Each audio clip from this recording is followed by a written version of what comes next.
Hello, I'm Alan, and welcome to today's edition of Alan's Cycling Adventures. We are finally doing another state line crossing. We are getting to Missouri today, going from Topeka, Kansas to St. Joseph, Missouri. If you enjoyed today's video, be sure to give it a thumbs up. Click the subscribe button to subscribe to my channel. And if you have any questions, comments, suggestions, or ideas for future editions of Alan's Cycling Adventures, be sure to leave them in the comments below. Well, without further ado, let's ride. Today was another good ride. We had nice weather. The route wasn't the greatest, but it was okay. And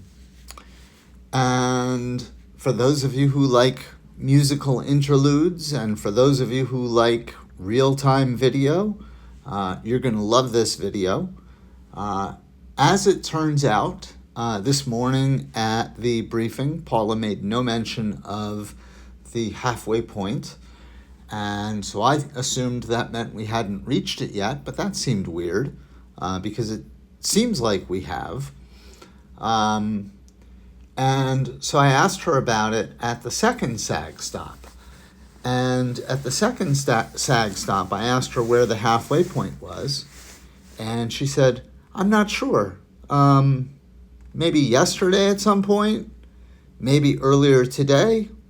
I don't know. It's not something we generally celebrate. We have the signs for the 1,000-mile mark, the 2,000-mile mark, the 3,000-mile mark. But we don't celebrate the halfway point. So I'm not sure exactly where it is, but it's around here somewhere. So I decided when I crossed the state line between Kansas and Missouri that I was going to celebrate the halfway point, even though by then I was probably past it. So I did break into song in addition to narrating the state line crossing. You'll have to stay tuned for it. It's probably about 2/3 into the video. In terms of the ride today, we rode from Topeka, Kansas to St. Joseph, Missouri. I departed at 7:05 a.m. The weather at the start, as I said, it was great weather. It was cloudy, 62 degrees Fahrenheit, with a feels-like temperature of 62 degrees Fahrenheit. The humidity was 82%, which presented some challenges. Even with the VO strip, I did have sunscreen get into my eyes, and so I had the burning eyes for at least half of the trip. Not fun.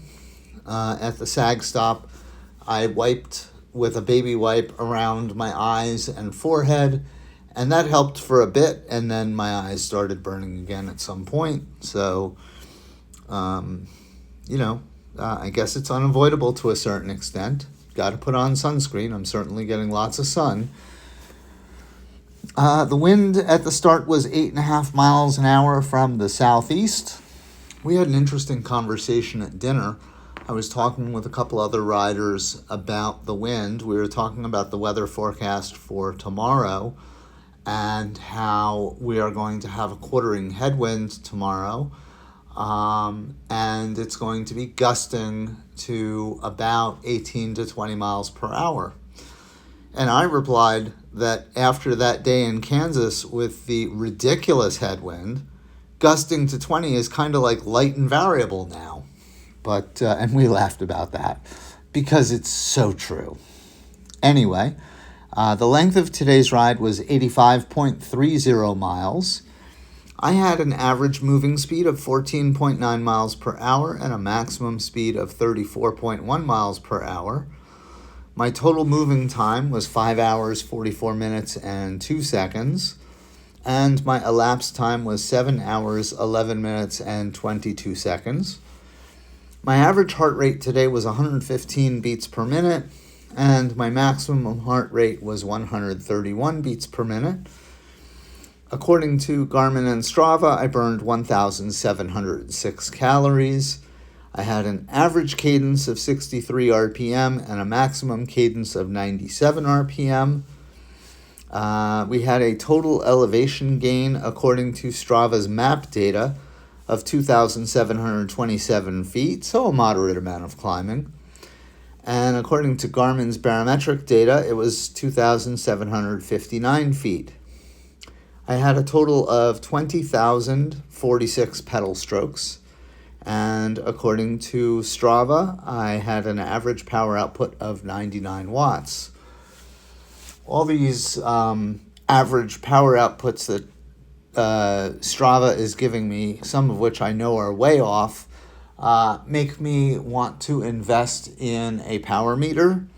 However, those things are not cheap, and I'm thinking that the time to have gotten one would have been before the trip, while training for the trip, because while heart rate gives you an indication of how hard you're exerting yourself, it's a lagging indicator, whereas a power meter gives you instantaneous data.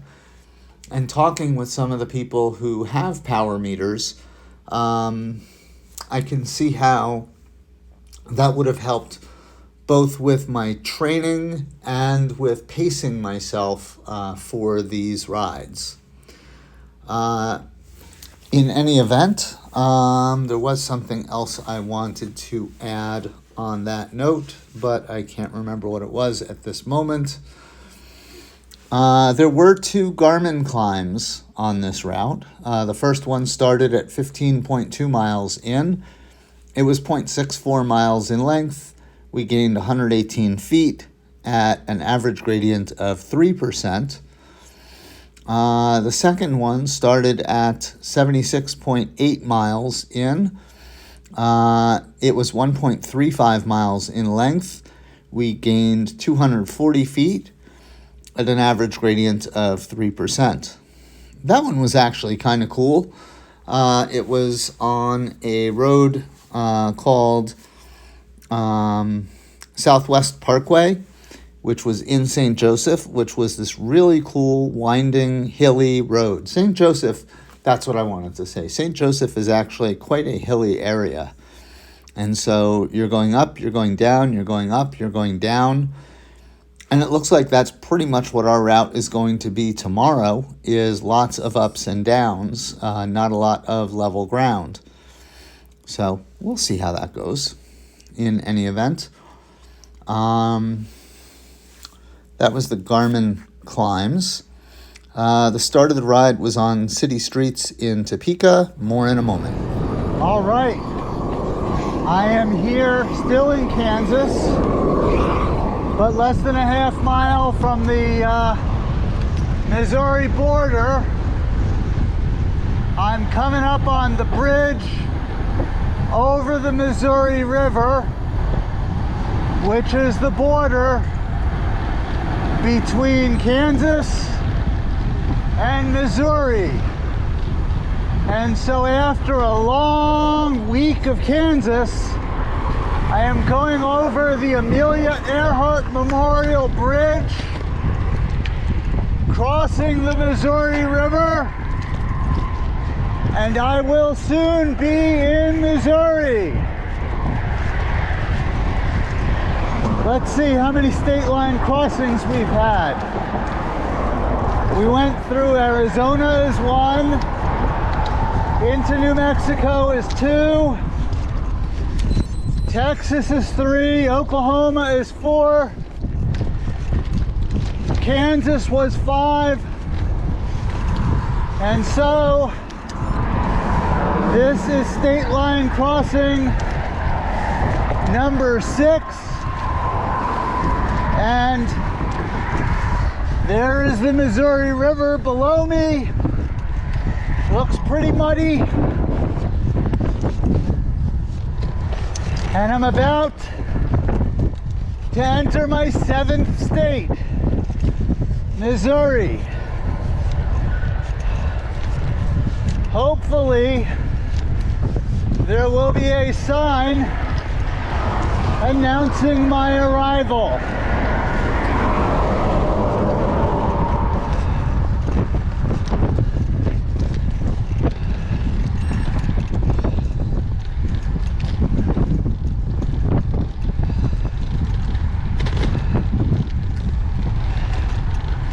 still over the river.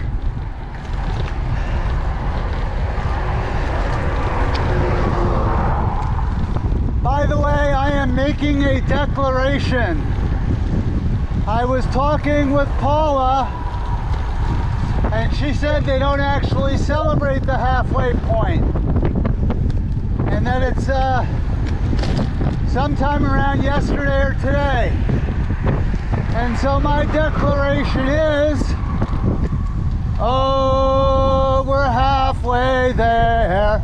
Oh, living on a prayer. Take my hand, we'll make it, I swear. Oh, living on a prayer. Living on a prayer. Leaving Kansas. Come again.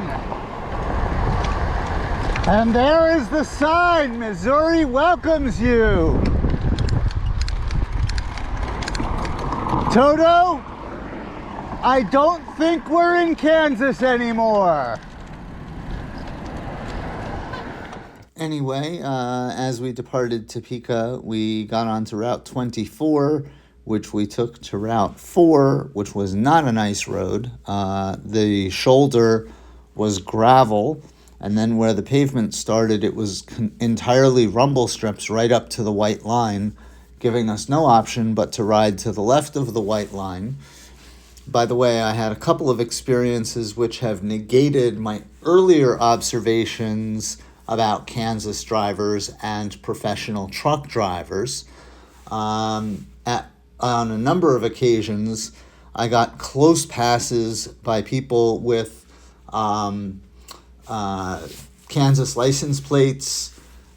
We got honked at by a number of people. A couple of us got cursed out by some of the drivers. That didn't happen to me, fortunately, but it did happen to a few. And I had one professional truck driver who, as he was coming up behind me, and by the way, nobody was going the opposite direction. There was absolutely no reason for him to not change lanes other than being an absolute, I'm going to omit the word that I would choose, because it's not a nice word, but this guy honked his horn at me as he was approaching and blew past me at 70 miles an hour with less than a foot to spare, and I had no place to go. I hope that guy dies in a fiery crash and rots in hell. But anyway, I digress. So, let's see. After Route 4, we got onto Route 59 and took that to Alabama Street, to Southwest Parkway, which was a beautiful road, to Mitchell Avenue, to North Woodbine Road, to Route 6, which we took the rest of the way to the hotel. We started in Topeka. We went across the Kansas River to North Topeka East, to North Topeka, to Meriden, to Rock Creek, to Valley Falls, and then across the Delaware River. When I saw the sign for the Delaware River, my first thought was, wow, I'm further east than I thought I was. Those of you who live in the New Jersey area, New Jersey, Pennsylvania area, you know what I'm talking about. Anyway, to Nortonville, to Cummings, to Parnell, to Atchison. That was the last town in Kansas. We then crossed the Missouri River into Missouri, to Winthrop, Missouri, Armour, Rushville, and finally St. Joseph. Tomorrow looks like it's going to be a rainy, nasty day. It doesn't look like it's going to be as cold as the last rainy, nasty day we had. But nonetheless, tomorrow is not going to be a fun one. It's going to be a get it done and get to the next town and hope for better weather the next day. It is supposed to rain pretty much all day. I believe it's already raining. It started raining around 7 o'clock. And we are going to Chillicothe, Missouri. Anyway, that's all for now. See you in a bit. All right, yet another ride in the books, another fun one, another state line crossing. All in all, it's been a great day. Well, until next time, stay safe out there.